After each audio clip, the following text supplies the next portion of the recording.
दोस्तों, ये घटना सन 1935 के दिसंबर महीने की है, जब एक बाघ, टाइगर, यहाँ पे तेंदुआ नहीं है, टाइगर, उत्तराखंड के कांडा क्षेत्र में एक्टिव हो गया था, भयानक रूप से। जो 5 इंसानों को तो मार के खा चुका था और 2 को गंभीर रूप से घायल कर चुका था, जिसकी वजह से वहाँ के निवासी जो क्षेत्रीय लोग थे, वहाँ पे जो लोग रहते थे, गांव के लोग, आसपास के लोग, सब बहुत डरे हुए थे और बड़े हताश हालत में थे। बाघ के डर से वो लोग रात के समय अपनी ये जो फसलें होती हैं इनकी निगरानी नहीं कर पा रहे थे। डर था बाघ आ जाएगा, उठा ले जाएगा। अपने पशुओं को जंगल में ले जाके घास नहीं चरा पा रहे थे, पशु को चारा नहीं मिल पा रहा था, और ना ही वो खुद जंगलों में जाके जो है पशुओं के लिए घास वगैरह काट के ला पा रहे थे। मतलब पशुओं की हालत तो ये हो गई थी, मतलब ये समझिए कि इतनी बुरी हो गई थी कि उनके भूखे मरने की नौबत आ गई थी। तो इतना भयानक माहौल इस टाइगर ने इस कांडा क्षेत्र में कर दिया था।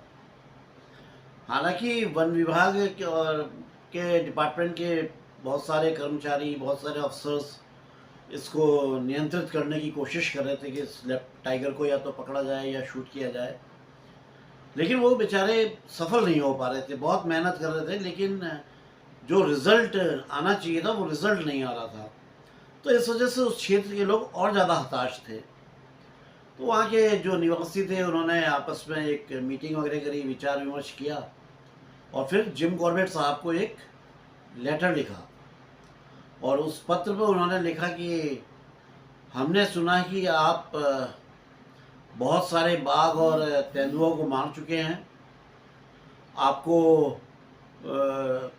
कुमाऊं के वन विभाग से खूब नाम और सम्मान भी मिला है। नागपुर का नरभक्षी तेंदुआ भी आप ही के हाथों मारा गया था। तो हम इसलिए यहाँ के जो निवासी हैं वो आपसे प्रार्थना करते हैं कि आप यहाँ आएं और इस आदमखोर बाघ को मारकर हम लोगों को, यानी इस क्षेत्र के लोगों को, इसके आतंक से मुक्त करने की कृपा करें। इस तरह से उन्होंने एक लेटर लिखा और लिखा कि हमें आशा है कि आप हमारे अनुरोध पर विचार करेंगे और यहाँ आकर हमें जो है इस विपत्ति से, इस परेशानी से उबारेंगे, इस विपत्ति से बचाएंगे, वगैरह वगैरह जो भी उनके वर्ड्स होंगे। और इसके बाद उन्होंने इस क्षेत्र तक पहुँचने का जो है रास्ता भी बता दिया कि आप पहले रामनगर आ जाएं, फिर रामनगर से सुल्तान लाहौरी, और फिर वहाँ से कांडा। और ये भी लिख दिया कि यदि संभव हो, जिम कॉर्बेट साहब के लिए संभव हो, तो वो अपने आने की तारीख और समय बता दें, जिससे कि इनके लोग रामनगर चले जाएंगे और वहाँ से उनको साथ में लेकर के रिसीव करके अपने साथ इस ये जो कांडा का जो ये आतंकग्रस्त क्षेत्र है, यहाँ पे ससम्मान, मतलब आदर के साथ यहाँ ले आएंगे। ये उन्होंने जिम कॉर्बेट साहब को पोस्ट कर दिया। जिम कॉर्बेट साहब को लेटर मिला। लेटर मिलने के बाद में उन्होंने इसको पढ़ा, तो पढ़ के जिम कॉर्बेट साहब तो एकदम तैयार हो गए, क्योंकि वो तो पहाड़ों पे किसी की परेशानी देख ही नहीं सकते थे। बहुत ये गोरा साधु उनको कहते थे ना, रियली जेंटलमैन। उन्होंने तैयारी शुरू कर दी। दोस्तों, जिम कॉर्बेट साहब लिखते हैं अपनी किताब में कि अंधविश्वास पे हमारा विश्वास हो या ना हो, लेकिन हम एक दूसरे को बताते जरूर हैं। जैसे एक टेबल पर हम 13 लोग ना बैठें, एक डाइनिंग टेबल में 13 लोग साथ बैठ के ना खाना खाएं। या आपने देखा होगा कि शराबी जो है अपने शराब के गिलास से यूँ उंगली डालता है, फिर कुछ बूंदे ऐसे ज़मीन में टपका देता है। एक देखा होगा आपने। ये अगर सीढ़ियाँ खड़ी हैं तो उनके नीचे से ना निकला जाए, या झाड़ू को घर में उल्टा करके ना रखा जाए, चप्पल जूता कुछ है तो वो उल्टा ना पड़ा हुआ हो। होते हैं ना ये सब, बहुत सारे इस तरह के अंधविश्वास हैं जो हम लोग की सामान्य ज़िंदगी में जुड़े हुए हैं। आप लोगों के साथ भी होंगे, कईयों के साथ होते हैं। उनका मानना ना मानना ये एक अलग टॉपिक है, एक अलग चर्चा का विषय है। लेकिन वैसे भी ये अंधविश्वास हम लोगों का यार व्यक्तिगत मामला होता है, जो अक्सर हमारे समाज के लोगों के लिए मनोरंजन का विषय बन जाता है, कई बार बन जाता है, लेकिन हमारे खुद के लिए कई बार ये बड़ा सही साबित होता है।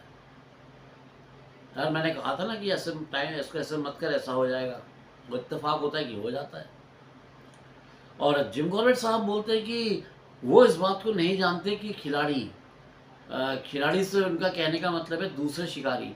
वो जो शिकारी लोग होते हैं उनको वो हमेशा उनके लिए वो हंटर या शिकारी शब्द का प्रयोग नहीं करते थे, उनको वो हमेशा खिलाड़ी बोलते थे, वो खिलाड़ी ही बोलते थे। उनका एक क्या कहना चाहिए, खिलाड़ी शब्द का प्रयोग करते थे हंटर के बदले। तो वो बोलते कि वो जो दूसरे खिलाड़ी हैं वो एक सामान्य हमारे आपके जैसे इंसानों से ज़्यादा अंधविश्वासी होते हैं या नहीं, ये उस बात को नहीं जानते हैं, लेकिन इस बात से वो निश्चित है कि वो खुद इन अंधविश्वासों को बहुत गंभीरता से लेते हैं। और उस टाइम का दौर सन 1930 के आसपास का, उस टाइम में तो अंधविश्वास वैसे ही बहुत मानते थे लोग। जिम कॉर्बेट साहब के एक मित्र, वो जब भी किसी बड़े शिकार पर जाते थे तो अपने साथ 5 कारतूस लेकर जाते थे। उनको आदत थी 5 कारतूस शॉट्स उनके पास होने चाहिए। उनका ऐसा विश्वास था कि यदि उनके पास 5 कारतूस होंगे तो वो शर्तिया शिकार कर पाएंगे। ऐसे ही उनके एक और मित्र थे जो 7 कारतूस अपने पास रखते थे। उनका ये था कि 7 कारतूस, लकी 7, 7 बुलेट्स मेरे को रखनी है। जिम कॉर्बेट साहब के एक और मित्र थे जो अपने उत्तर भारत के थे। उनको विंटर्स में जब भी किसी शिकार पर जाना होता था तो वो उससे पहले किसी नदी के किनारे जाते थे और महासीर मछली का शिकार करते थे। मतलब उन्होंने अगर अपने हुक में, अपने कांटे में किसी महाशीर को पकड़ लिया तो बोलते थे कि अब शुभ हो गया है, अब जो है 100% शिकार बढ़िया होगा। और खुद जिम कॉर्बेट साहब का जो है, इनका जो अंधविश्वास था वो सांपों से जुड़ा हुआ था। ये किसी शिकार पे जाने से पहले यदि ये किसी सांप को अगर मार दें तो इनको ये विश्वास हो जाता था कि ये जो भी नरभक्षी या जिसके भी शिकार पे जा रहे हैं उसको ज़रूर मार गिरा देंगे।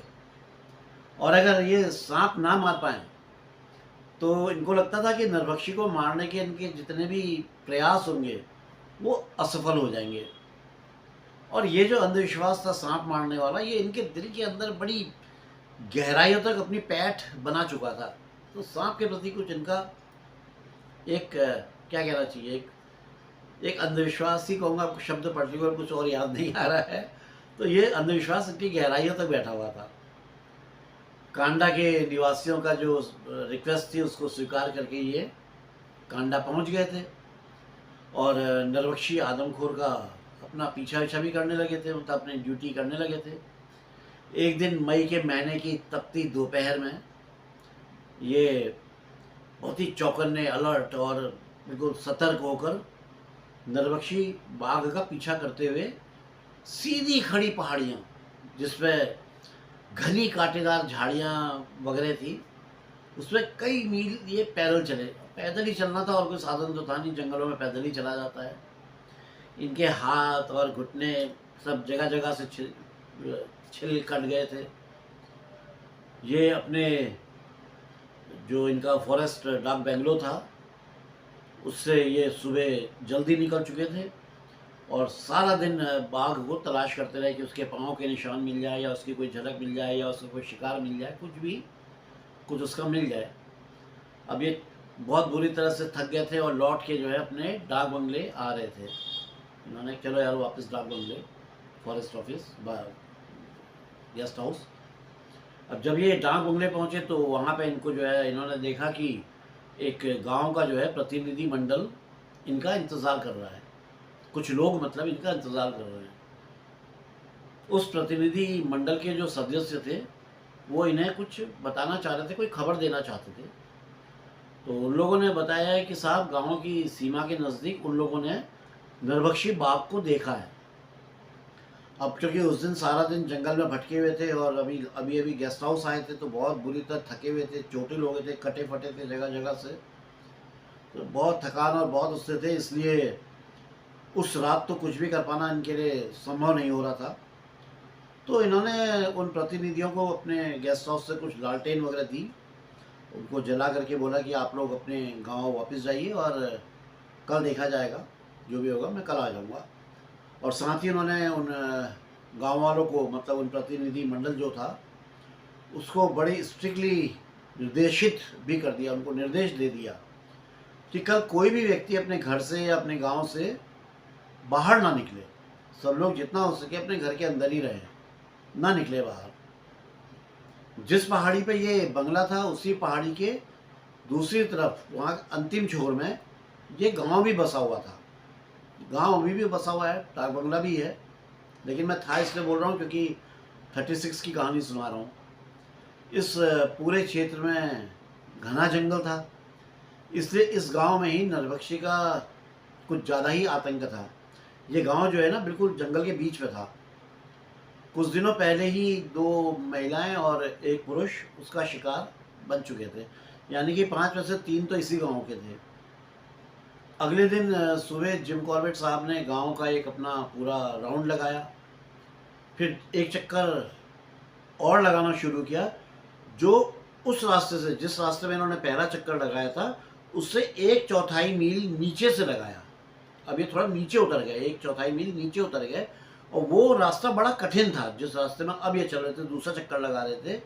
इसमें जगह जगह पे पहाड़ों का मलबा और स्लेट जैसी वो तेल युक्त मिट्टी की परतें थी, जिनको लांग करके आगे बढ़ना पड़ रहा था।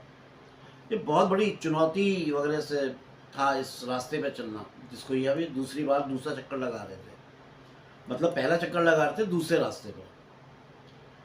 तभी रास्ते पर आगे बढ़ते हुए इन्होंने देखा कि इनके सामने एक गधेरा आ गया है। दोस्तों, गधेरा क्या होता है ये मैं आप लोगों को पहले कई बार बता चुका हूँ, फिर भी बता दे रहा हूँ। दोस्तों, गधेरा बोलते हैं पहाड़ी बरसाती नाले को। पहाड़ों के, 2 पहाड़ों के बीच में जो नदी बनती है, जो नाला बनता है, उसे गधेरा बोलते हैं। उससे साफ पानी बहता है। ये बरसात के दिनों में तो खूब उफनता है, खूब इस पर पानी हो जाता है, लेकिन गर्मियों में जो इसका लेवल है वो बहुत नीचे हो जाता है, बहुत कम पानी इस पर रहता है। और इन्होंने उस जगह का बड़ी अच्छी तरह से मुआयना किया, सब जांचा परखा। थोड़ा सा इस बात का इनको एक सेटिस्फेक्शन हुआ कि इस जगह पे कहीं पे जो है ये आदमखोर बाघ कहीं है नहीं, उसके कोई निशान या उसके कोई आवाज़ कोई महसूस नहीं हो रहे हैं। ये अब उसी जगह पे खड़े हो गए और देख रहे थे। अचानक इनसे 25 फुट की दूरी पर कुछ हरकत सी हुई। जिस जगह पे ये खड़े थे वहाँ पे गधेरे में एक बहता हुआ गधेरा था, लेकिन एक जगह पे थोड़ा सा चौड़ा हो गया था, तो एक वो तालाब सा आकार ले लिया था उसने। तो इनकी नज़र वहाँ पे गई तो देखा कि तालाब के दूसरी तरफ एक बहुत भयानक, बहुत बड़ा सांप था। वो सांप जो है पानी पीने के लिए आया हुआ था। अब उसने, सांप ने भी इनके आने की कुछ हलचल वगैरह, उसके भी तरंगे उससे भी कुछ महसूस करी, तो उसने अपना सर उठाया। जब उसने अपना सर उठाया तो जिम कॉर्बेट साहब उसे आश्चर्य से देखते रह गए, क्योंकि उसका जो फन था, फन होता है ना, वो 2 से 3 फीट तक हो गया था, तो इतना फैल गया था। 2 से 3 फीट कितना बड़ा होगा आप इमेजिन कर सकते हैं। जिम कॉर्बेट साहब बोलते हैं कि इतना सुंदर सांप उन्होंने पहले अपनी ज़िंदगी में कभी नहीं देखा था। ये एक नागराज था। नागराज मतलब आप जानते हैं ना, किंग कोबरा। उसका जो गला था वो ऑरेंज कलर का था, और शरीर जहाँ पे ज़मीन को टच कर रहा था, ऐसे ऐसे फन है ना, तो ये शरीर, ये जो इस जो ज़मीन को टच कर रहा था, वो सोने जैसे एकदम गोल्डन कलर, पीले रंग का था। और ये जो उसका फोरहेड होता है वो जैतून के हरे रंग का सा था, जिससे वो इंग्लिश का वी जैसा यू बना होता है ना, वो बना हुआ था। वो आकार नहीं बना होता है ऐसे वी करके, आप लोगों ने देखा होगा नागराज पे, तो वो उसके स्पष्ट बना हुआ था, वो दिख रहा था। उसकी लंबाई का 4 फुट तक का जो हिस्सा, जो पीछे का, मतलब 4 फुट के बाद जो पीछे का जो हिस्सा था वो चमकते हुए काले रंग का था। इस नागराज की लंबाई करीब करीब 13 से 14 फीट की थी। अब आप सोच लो कितना बड़ा सांप होगा। दोस्तों, यदि कोबरा को छेड़ा जाए तो ये बहुत गुस्से में आ जाता है और बहुत इसका एटीट्यूड बड़ा आक्रमणकारी हो जाता है, मतलब अटैकिंग हो जाता है। और उस टाइम उसकी स्पीड और उसकी जो फुर्ती है, उसके बारे में तो यार बातें विश्वविख्यात है कि क्या फुर्ती है किंग कोबरा की होती है। कितनी सेकंड्स में पहुंचता है, डसता है, काम करता है और निकल जाता है। जिम कॉर्बेट साहब के हाथ में राइफल थी, वो आसानी से उसे शूट कर सकते थे, लेकिन वो ये सोच रहे थे कि अगर यार वो इसे शूट करते हैं तो गोली की आवाज़ अगर कहीं यहाँ आसपास में बाघ है तो वो सतर्क हो जाएगा और हो सकता है कि वो यहाँ से कहीं और चला जाए। और जो ये इतने दिनों से उसको ढूंढने की जो मेहनत जो ये कर रहे हैं वो सब बेकार हो जाएगी, क्योंकि इतनी मेहनत के बाद उन्हें बाघ की जो है प्रेजेंस का, उसकी उपस्थिति की कुछ जानकारी इनको मिली थी कि गांव के पास देखा गया है, तो वो सब बेकार हो जाएगी। अब इन्होंने सांप को देखा तो वो सांप जो है अपनी जीभ को जो है बार बार मुंह के अंदर बाहर कर रहा था, करता है ना सांप। अरे यार, जिसे सामान्य में हम लोग बोलते कि जो है जीभ को लपलपा रहा था, तो वैसे भी जीभ को लपलपा रहा था, कभी अंदर करता बाहर करता, ऐसे ऐसे ऐसे करके अपना सब सोचने समझने का वो सब कोशिश कर रहा था। कुछ देर बाद उसने अपना फन जो है समेट लिया और सर नीचे करके जमीन में सीधा होकर सामने की तरफ जो ढलान थी उस ओर रेंगने लगा। जिम कॉर्बेट साहब ने तुरंत वहीं पे इधर उधर देखा, एक पत्थर इनको मिला जो एक बॉल के, क्रिकेट की बॉल के जैसा था, उसी के बराबर, उसी के आकार के बराबर का पत्थर उठाया, अपनी पूरी ताकत लगा करके खींच के जो है वो सांप के ऊपर मारा। सांप को पत्थर से बड़ी जोर से मारा। अब कोई अगर सामान्य सांप होता तो वो उस पत्थर की चोट खाकर वहीं पे ढेर हो जाता, लेकिन यार ये तो किंग कोबरा था बॉस, किंग कोबरा नागराज। वो जैसे ही पत्थर उसको छुआ, उसको लगा, वो बड़ी फुर्ती से पलटा और स्पीड के साथ जिम कॉर्बेट साहब की तरफ आने लगा। अब जब इन्होंने देखा कि यार बाय गॉड ये तो इनकी तरफ चला आ रहा है, तो इन्होंने तुरंत एक दूसरा पत्थर उठाया और खींच के फिर दूसरा पत्थर उस सांप के ऊपर दे मारा। अब वो जो पत्थर था वो बिल्कुल सटीक निशाने पे उसकी गर्दन के पास कहीं पर लगा और वहीं पे वो सांप ढेर हो गया। मतलब वो जिम कॉर्बेट साहब के नज़दीक पहुंचता उससे पहले ही वो ठंडा हो गया, सांप मर गया। अब ये तसल्ली हो जाने के बाद जिम कॉर्बेट साहब ने अपना जो चक्कर लगा थे उस गांव का जो है चक्कर, दूसरा चक्कर अपना जो नीचे वाले रास्ते का था ये पूरा किया। इस चक्कर का रिजल्ट भी जो है सिफर ही निकला, एकदम ज़ीरो निकला, कुछ भी आवाज़ नहीं, कुछ भी नहीं, ना कोई पंजा, ना कुछ ना कुछ ना कुछ। सोच ही रहे थे क्या करें, क्योंकि इस आदमखोर की प्रेजेंस का कोई सबूत ही नहीं मिल रहे थे, कोई आभास ही नहीं हो रहा था। लेकिन जिम कॉर्बेट साहब इस बात से बड़े खुश थे कि उन्होंने यार जो हो ना हो सांप को मार दिया है, अब जो है बाघ को भी ये मार देंगे, कैसा ही आदमखोर हो उसको भी मार देंगे।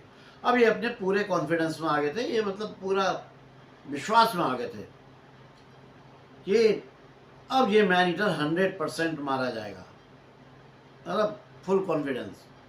बताया ना मैंने कि इनके अंदर जो अंधविश्वास था कि अगर शिकार से पहले सांप को मार लेंगे तो इनका काम जो है सफल हो जाएगा, मतलब 100% ये अपने काम में इनका जो अभियान रहेगा, शिकार अभियान, उस पर ये सफल हो जाएंगे।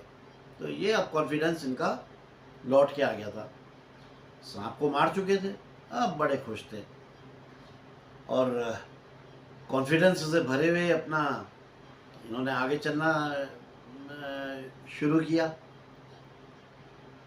क्यों कॉन्फिडेंस से तो अब निश्चित हो गया ना कि अब यार बाघ तो मैंने मारना ही है, बाघ तो मेरे हाथ से मरना ही है। तो एक अंदर से एक अनुभूति, जो खुशी और जो वो मिल रही थी, वो एक अलग ही वो होता है। वो आप लोगों ने वो शब्दों में बयान नहीं हो सकती, वो फीलिंग को शब्दों में नहीं बयान कर सकते ना, तो वो फील में थे। शाम होने के बाद ये अपने गेस्ट हाउस लौट आए और अगले दिन फिर से गांव के आसपास के जंगलों में बाघ को खोजने के लिए निकल गए। सारा दिन निकल गया लेकिन कहीं कोई आदमखोर के निशान इनको नहीं मिले। शाम ढलने लगी थी और इस वक्त ये खेतों से निकल कर जा रहे थे। जब ये खेतों से निकल के जा रहे थे तब इन्हें आदमखोर के पंजों के एकदम ताज़ा निशान दिखाई दिए। जो गांव से कुछ दूर एक हल चलाए हुए खेत के किनारे पे बने हुए थे। अच्छा, ये जो गांव था, इस गांव की आबादी लगभग 100 लोगों की थी। और वो बेचारे वो लोग जो है सभी बहुत बुरी तरह से डरे हुए थे। जिम कॉर्बेट साहब ने उन्हें आश्वासन दिया, उन्हें आश्वस्त किया कि वो कल सुबह फिर आएंगे और इस नरभक्षी को, इस मैन ईटर को खोजेंगे। और फिर उनको समझा बुझा करके कि आप लोग चिंता मत करो, ये बाघ 100% मारा जाएगा। और फिर गांव वालों से विदा लेकर ये घने जंगलों की पगडंडियों में, जंगलों की जो पगडंडियाँ बनी होती है उनमें करीब 4 मील चलकर ये वापस अपने डाक बंगले में पहुंच गए। दोस्तों, घने जंगलों के बीच ऐसे वीरान निर्जन रास्तों पर जहाँ पर कोई मैन ईटर एक्टिव हो, वहाँ पर बहुत ज़्यादा आपको सावधानी बरतनी पड़ती है। जरा सा भी सावधानी हटी तो आदमखोर का शिकार बनने में देर नहीं लगती है। तो क्योंकि घात लगा के रखता है ना, वो आपसे 4 कदम आगे की सोचता है कि वहाँ पे ऐसे पहुँचेगा तो पहले उस जगह पे पहुँच जाता है। तो बड़े अलर्ट होकर चलना, आपको जंगल में चलना पड़ता है, खासतौर पे मैन ईटर के एरिया पे। मतलब सावधानी हटी, दुर्घटना घटी। वो अलर्ट होकर के आपको रहना पड़ेगा फॉरेस्ट में। अब इस बात पर कई लोगों को जिज्ञासा होगी ये जानने की कि शिकारी को अकेले क्यों चलना पड़ता है भाई। वो अपने साथ में 2-3 और लोगों को भी तो रख सकता है। ये 2-4 लोग साथ में ग्रुप बना के चले, है ना। तो इसका जवाब जिम कॉर्बेट साहब जो बोलते हैं वो मैं बताता हूँ कि वो अपने साथ लोगों को क्यों नहीं रखते थे। अच्छा, वो उनका कहना यह है कि लोगों को साथ रखने के कारण शिकारी लापरवाह हो सकता है और दूसरों पर निर्भर हो सकता है कि यार ये देख लेगा, वो देख लेगा, वो देखा, तो अपना जो वो है वो थोड़ा सा लापरवाही कर सकता है। और सबसे बड़ा कारण ये है कि कंसंट्रेशन हट जाता है, मतलब जो एकाग्रता होती है वो हट जाती है। जब आप अकेले तो आपके आँख, कान, नाक सब चौकन्ने रहते हैं ना, स्मेल कर सकते हैं, सुन सकते हैं, देख सकते हैं, तो बिल्कुल अलर्ट रहते हैं ना। अब दूसरे दिन जब ये गांव पहुंचे तो बहुत सारे लोग इनका इंतज़ार कर रहे थे, वो गांव वाले। और जब ये उनके पास पहुंचे तो इन्हें खबर मिली कि बाघ ने एक भैंसे को मार दिया है। वैसे तो यार ये खबर बहुत दुखद थी, किसी का नुकसान हो गया था और एक बेचारे भैंसे की जान चली गई थी। लेकिन इस खबर को सुनकर जिम कॉर्बेट साहब खुश हो गए। क्या यार, ये मिली मतलब की बात, बहुत हो गया। बाघ भैंसे को मारकर घसीटता हुआ गांव से नीचे की ओर ले गया था। वहां पर घने जंगलों के बीच एक तंग घाटी थी जिस तरफ को वो भैंसे को ले गया था। जिम कॉर्बेट साहब ने वहीं पे पहाड़ से बाहर की ओर निकली हुई एक चट्टान थी, उसके ऊपर जिम कॉर्बेट साहब चढ़ गए और चढ़कर उस क्षेत्र का मुआयना करने लगे, मतलब उसको देखने लगे, निरीक्षण करने लगे। और फिर इन्होंने डिसाइड किया, विचार किया कि यार ऐसे सीधे जिस रास्ते से बाघ गया है इससे नीचे की ओर जाना ठीक नहीं रहेगा। ये मामला गलत हो सकता है कि किसी के पीछे पीछे नीचे उतरा जाए। बेहतर ये रहेगा कि ये पूरा लंबा चक्कर काट कर दूसरी तरफ जाया जाए और फिर वहाँ से नीचे घाटी में उतरा जाए और फिर धीरे धीरे चल के उस जगह पर पहुँचा जाए जहाँ पर भैंसे की बॉडी जो है उसके पड़े होने की उम्मीद इनको लग रही थी कि उस फलानी जगह पे बॉडी हो सकती है। जिम कॉर्बेट साहब ने अपनी गन अपनी सब चेक करी, लोड वोड करी, सब अपना फिट फॉर किया और फिर एक पहाड़ का जो है वो पूरा लंबा घेरा काट कर उस तरफ बढ़ गए जिस तरफ बाघ के होने की उम्मीद थी। और करीब दोपहर तक ये उस जगह पर पहुंच गए। ये जो घाटी थी करीब 100 गज तक समतल थी और उसके बाद वहां से 300 गज की ऊंची पहाड़ी शुरू हो गई थी। ऐसे समतल है, उसके बाद वहीं से पहाड़ शुरू हो गया था जो 300 गज ऊंचा था करीब। जिम कॉर्बेट साहब को ऐसी उम्मीद थी कि बाघ इस पहाड़ी पे कहीं होगा, ऊपर कहीं पे होगा। कॉर्बेट साहब बहुत सावधानी और सतर्कता से एकदम अलर्ट होकर पहाड़ी पर चढ़ने लगे, उसी पहाड़ी पर जो 300 गज वाली थी, जिस पर इनको उम्मीद थी कि बाघ होगा, उस पर ये चढ़ना इन्होंने शुरू किया। इस पहाड़ी पर बहुत घनी और बड़ी कांटेदार झाड़ झंकार थे। साथ ही बांस के आड़े तिरछे खूंटे भी निकले हुए थे जगह जगह से, जो बार बार इनके शरीर को खुरच रहे थे, कभी पाँव में लग रहे थे, कभी कहीं लग रहे थे। खैर किसी तरह से अपने शरीर को बचाते और चढ़ाई में ये चढ़ते जा रहे थे। बुरी तरह पसीने से लथपथ हो गए थे। मैंने बताया मई का महीना था, दोपहर का मामला, तो पसीने से लथपथ हो गए थे। और मान लो ऐसी पोजीशन में अगर बाघ इनके सामने आ जाता तो ये उसे शूट नहीं कर पाते, क्योंकि इनके जो हाथ थे वो पसीने से गीले हो चुके थे, और गीले हो चुके हाथों से राइफल चलाने में, निशाना लेने में, टारगेट करने में बड़ी परेशानी होती। तो जिम कॉर्बेट साहब वहीं पर बैठ गए और आराम से बैठकर इन्होंने एक सिगरेट जला ली। सिगरेट विगरेट पी, इन्हें थोड़ा कुछ लग रहा था कि इनकी बॉडी को थोड़ा रिलैक्स चाहिए, थोड़ा आराम की ज़रूरत है। ये वहीं पर बैठ गए, इन्होंने सिगरेट विगरेट अपना पी। फिर कुछ देर वहीं पे आराम करने के बाद ये उठे। इनके सामने के मैदान में बड़े बड़े पत्थर थे, जिनके बीच में से एक छोटा सा गधेरा बह रहा था। पत्थरों के बीच से पानी की धाराएं बह रही थी, तो गधेरा बह रहा था। ये उसी गधेरे की तरफ चल पड़े। इनके पाँव में जो है बड़े पतले और रबर सोल वाले जूते थे, इसलिए इन्हें उन पत्थरों पर चलने में कोई परेशानी नहीं होती। वैसे नॉर्मल शूज़ होती तो दिक्कत होती है चलने में, तो रबर सोल होने के कारण ग्रिप अच्छी हो रही थी और आवाज़ नहीं हो रही थी।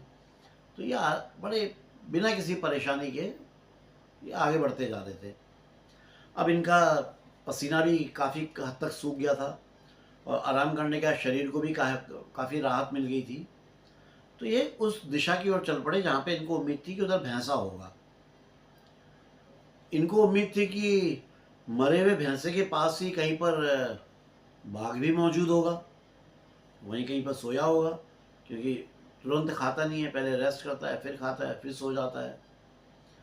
करीब 3/4 मैदान पार करके इन्होंने मैदान को पार किया तो इन्हें भैंसा दिखाई पड़ गया।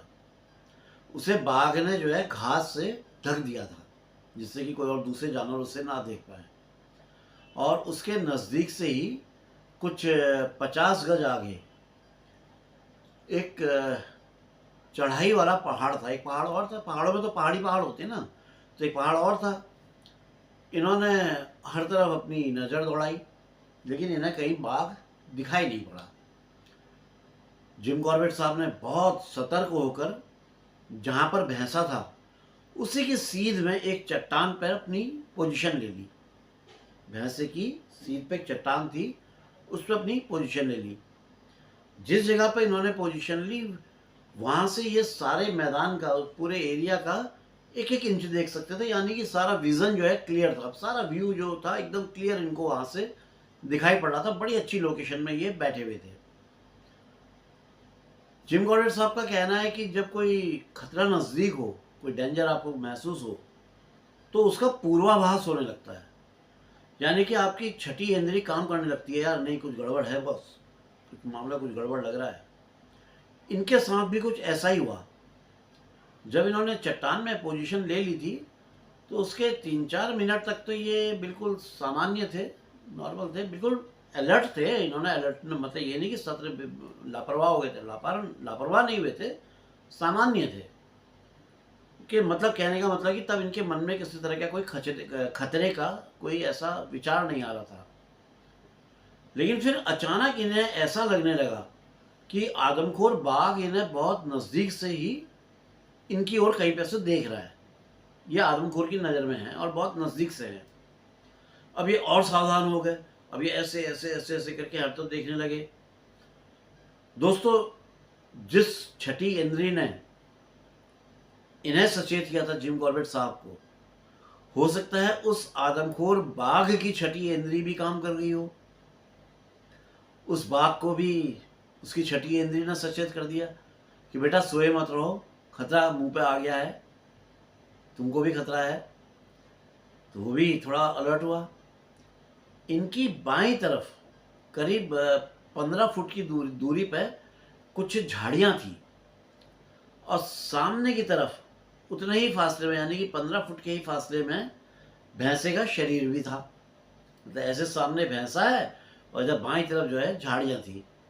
अब इनका जो सारा कंसंट्रेशन था, जितना ध्यान था, वो भैंसे की तरफ ज़्यादा था। अचानक झाड़ियों में कुछ हलचल सी हुई और इन्होंने देखा कि आदमखोर बड़ी तेजी के साथ पहाड़ में ऊपर की ओर भाग रहा है। झाड़ियों से निकल के पहाड़ में ऊपर की ओर दौड़ रहा है, चढ़ रहा है। जब तक जिम कॉर्बेट साहब राइफल को उठाकर निशाना लगा पाते, वो आदमखोर जो है वहीं पे लताओं से घिरे हुए एक पेड़ के पीछे गायब हो गया, दिखाई देना बंद हो गया।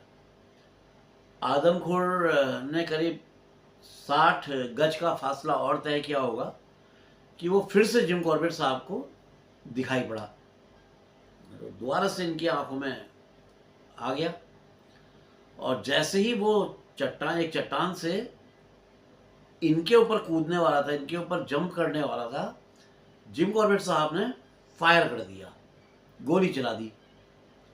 गोली लगने से वो गरजता हुआ पहाड़ से नीचे लुढ़कने लगा। गोली लगी और उसने बड़ी जोर से दहाड़ा और फिर वो नीचे की तरफ गिरने लगा। अब जब वो नीचे लुढ़क रहा था तो उसके साथ साथ बहुत सारे पत्थर भी लुढ़कने लगे। जिम कॉर्बेट साहब का आइडिया ये था कि ये लुढ़कता हुआ जो है सीधे इनके पाँव के पास आके गिरेगा, ठीक इनके नीचे, इनके सामने आके गिरेगा। और ये भी हो सकता है कि इसकी पीठ की हड्डी टूट चुकी हो, जो स्पाइन जो होती है, स्पाइन इसकी टूट जाएगी क्योंकि इतनी हाइट से लुढ़कते लुढ़कते आ रहा है। और अगर ऐसी हालत में वो इनके पाँव के पास आके गिरता है तो तब ये क्या करेंगे? उसे शूट करेंगे, देखेंगे, क्या करेंगे? ये कुछ सोच ही रहे थे, लेकिन ऐसा कुछ हुआ नहीं। वो लुढ़कते लुढ़कते क्या हुआ, सूखे बांसों के बीच में से कहीं से टकराया और वहाँ पे से दूसरी तरफ के एक पहाड़ से टकराकर घाटी में दूसरी ओर गिर गया। अब जो इस साइड गिरना था वो अब उस साइड गिर गया। बाद में जिम कॉर्बेट साहब को पता चला कि जो 75 डिग्री के कोण पर इन्होंने जो गोली चलाई थी, क्योंकि वो हाइट पे था ना, 75 डिग्री पे कोण पे जो इन्होंने गोली चलाई थी, वो गोली जो है बाघ की बाईं कोहनी की पे कहीं पे लगी थी और उससे हड्डी का एक छोटा सा टुकड़ा टूट गया था। उसकी कोहनी की हड्डी को तोड़ने के बाद गोली उसके पीछे की चट्टान से टकराई और फिर चट्टान से रिफ्लेक्ट होकर के वो आदमखोर के जबड़े में लगी। हालांकि उसे जो चोट लगी होगी वो बहुत ज़बरदस्त होगी, बहुत जोर की चोट लगी होगी, लेकिन इतनी घातक भी नहीं होगी कि वो बाघ को की जान ले ले। इतनी घातक नहीं हो सकती है। पहले तो कोहनी से लगने में थोड़ी स्पीड कम हुई, फिर टकरा के रिफ्लेक्ट होके आने में जो स्पीड वगैरह हुई कुछ तो कम हुई होगी, तो बाघ की जान ले सके ऐसी चोट नहीं होगी। जिम कॉर्बेट साहब उस जगह पहुंचे तो वहां पर उन्हें खून की एक पतली धार सी दिखाई पड़ी जो घनी झाड़ियों के अंदर की तरफ जा रही थी। बहुत बहुत घनी झाड़ियां थी। उन झाड़ियों के अंदर जाकर आदमखोर को ढूंढना, यार ये तो आत्महत्या करने के बराबर ही होता। उसमें तो जाना मतलब कि भैया ये तो सुसाइडल प्रोग्राम है, खुद को मरवाने का जुगाड़ फिट है, क्योंकि यार झाड़ियों के अंदर जाके आदमखोर को ढूंढना पॉसिबल नहीं है। गोली की आवाज़ जो है गांव तक भी पहुंच गई थी और खुशखबरी के इंतजार में खड़ी भीड़ ने जब ये आवाज़ को सुना तो वो लोग भी गांव से दौड़ते हुए जो है जिम कॉर्बेट साहब के पास आ गए। अब जिम कॉर्बेट साहब ने उनको सारा घटनाक्रम बताया, सारी पूरी बात बताई कि कैसे कैसे क्या क्या हुआ, उन्होंने गोली चलाई, लेकिन बाघ उधर लुढ़क गया और अब दिख नहीं रहा है। अब बाघ बच गया है, इस बात को सुन के गाँव वाले कुछ निराश से हो गए, होना ही था। इसके बाद सब लोग अपना वापस हो गए। गांव वाले तो अपने गांव की ओर चले गए और जिम कॉर्बेट साहब भी अपने गेस्ट हाउस वापस लौट के आ गए। क्या करना था, कोई ऑप्शन ही नहीं था। और अगले दिन जिम कॉर्बेट साहब फिर निकले उस भैंसे का निरीक्षण करने के लिए कि ये रात में बाघ आया, उसने खाया कि नहीं खाया, देखें जाके।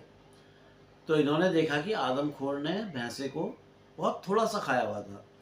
शायद वो जबड़े की चोट और कोहनी की चोट के कारण वो बहुत अच्छी तरह से नहीं खा पाया, लेकिन उसने हल्का फुल्का लाइक ए ब्रेकफास्ट उसने किया हुआ था। इन्हें थोड़ा आश्चर्य हुआ, लेकिन खुशी भी हुई कि अब इसने भैंसे को पूरा मारा, मतलब पूरा खाया नहीं है, तो इसका मतलब बाघ जो है दोबारा आएगा और इनको मारने का एक मौका और मिल जाएगा, क्योंकि बाघ तो जरूर आएगा अपने शिकार को खाने के लिए, और तब ये उसे अपने निशाने पर ले लेंगे। इन्होंने विचार किया कि यार यहीं पे कहीं पे मचान बनाया जाए और उसमें बैठ के आदमखोर का इंतज़ार किया जाए। और इन्होंने इधर उधर चारों तरफ नज़र दौड़ाई, बड़ी मुश्किल कि आसपास कोई भी ऐसा इनको सुविधाजनक कोई पेड़ मिला ही नहीं, कोई था ही नहीं जिससे मचान बांधा जा सके। इन्हें थोड़ा टेंशन हुआ कि यार अब तो यार बड़ी मुश्किल होगी, क्या किया जाए। अब ज़मीन में ही बैठ के निशाना लगाना होगा, ज़मीन में बैठ के, मतलब लेवल में, बाग के लेवल में आके। और दोस्तों आप लोग जानते ही हैं कि किसी आदमखोर बाघ पर ज़मीन पर बैठकर निशाना लगाना कितना बड़ा रिस्की काम होता है, क्योंकि आप बैठे हुए हैं ज़मीन में और आपको ये नहीं पता कि कहाँ से बाघ आएगा, सामने से आएगा, दाएं से आएगा, बाएं से आएगा, पीछे से आएगा, कहाँ से आएगा, कुछ पता नहीं होता है। तो खैर ये कुछ सोच पाते या विचार कर पाते, अचानक से इन्हें बाघ की एक दहाड़ सुनाई पड़ी, भयानक दहाड़। अब ये जो दहाड़ सुनी तो इनको यार लगा कि यार ये तो बड़ा शानदार मौका बन रहा है इनके लिए। तो ये जो दहाड़ की जो आवाज़ आई थी, ये आवाज़ घाटी के नीचे की तरफ से आई थी, जिस तरफ से एक दिन पहले यानी कि पिछले दिन जिम कॉर्बेट साहब इस जगह पर आए थे, ये दहाड़ उसी जगह से आई थी। अब की बार ये जो पोजीशन थी ये इनके लिए बहुत अच्छी थी, क्योंकि इस समय बाघ नीचे से ऊपर की तरफ आ रहा था और ये ऊपर की तरफ से, और जहाँ ऊपर की तरफ होने से ये आसानी से उसे शूट कर सकते थे। हमेशा जो है फ़ायदा ऊंचाई वाले को मिलता है ना, जो नीचे होता है उसको नहीं मिलता है फ़ायदा, ऊपर वाले को मिलता है। कारगिल युद्ध में भी तो यही हुआ था, पाकिस्तानी ऊपर से फायर कर रहे थे और हम नीचे से ऊपर कर रहे थे, तो उनको एडवांटेज मिल रहा था, तो ऊपर वाले को फ़ायदा मिलता है। फिर आदमखोर बाघ ने क्या किया, क्या वो आया, क्या उसने जिम कॉर्बेट साहब की तरफ कोशिश करी आने की, या क्या जिम कॉर्बेट साहब ने उसे गोली मारी, नहीं पता ना। ये जानने के लिए तो दोस्तों आपको बने रहना पड़ेगा उत्तरांचल डायरीज के साथ। दोस्तों मैं हमेशा से यही बोलता आया हूँ और बोलता रहूँगा, और अभी भी बोल रहा हूँ कि उत्तरांचल डायरीज आपका अपना ही चैनल है। इससे यार आपके प्यार, आपके आशीर्वाद, आपकी दुआओं, आपकी ब्लेसिंग्स की बहुत बहुत बहुत सख्त ज़रूरत है यार। तो यार आप लोगों से हाथ जोड़ के प्रार्थना है यार, अपना ढेर सारा प्यार और आशीर्वाद लुटा दो यार, लुटा दो। कहाँ ले जाओगे इतने दिल में प्यार रख के, सब लुटा दो यार, जिससे कि ये आगे बढ़ता रहे यार। दोस्तों मैं तो मेहनत कर ही रहा हूँ, आप लोग भी अपना प्यार और आशीर्वाद देते रहिए, अपने कमेंट्स, अपने लाइक्स और अपने दोस्तों को शेयर करके। आप लोग तो यार अपने घर, अपने बच्चों से, अपने फैमिली मेम्बर से, सभी से सब्सक्राइब करा सकते हैं। यूट्यूब तो सबके फ़ोन में होता है यार, सबके टैब में होता है, करवा दो ना यार सब्सक्राइब, बड़ी मेहरबानी होगी यार, सब्सक्राइबर बढ़ जाएंगे तो। इसके साथ ही जो मित्र चैनल में पहली बार आए हैं, आप लोग, आप सबका स्वागत करता हूँ, आभार सहित अभिनंदन करता हूँ कि आप उत्तरांचल डायरीज़ में आए, आपने कहानी को सुना। कहानी नहीं है, सत्य घटना है। और अब मैं आपसे ये उम्मीद तो रख ही सकता हूँ कि आप चैनल को सब्सक्राइब करेंगे, लाइक करेंगे, कमेंट करेंगे और ज़्यादा से ज़्यादा लोगों में शेयर करेंगे ना। यार हो सके तो अपने मित्रों और रिश्तेदारों से भी चैनल को सब्सक्राइब करवा के सहयोग जरूर दिलवा दीजिएगा। प्लीज़ रिक्वेस्ट कर रहा हूँ, आप लोगों का प्यार और आशीर्वाद यार ये मेरे लिए ना एक अनमोल धरोहर है, अनमोल धरोहर जिसको कहते हैं, जिसे मैं कभी नहीं खोना चाहता हूँ। मैं चाहता हूँ ये हमेशा मेरे पास रहे, मेरे दिल में रहे।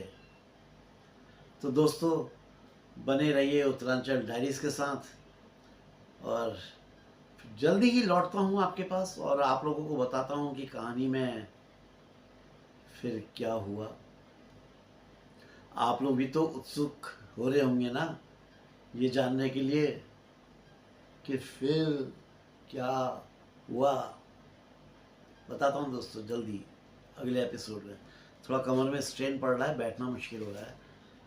तो दोस्तों अभी तो आज्ञा दीजिए, चलता हूँ। अब लेट करके कहानी का अगला भाग तैयार करता हूँ, फिर आपको आके सुनाता हूँ। तब तक के लिए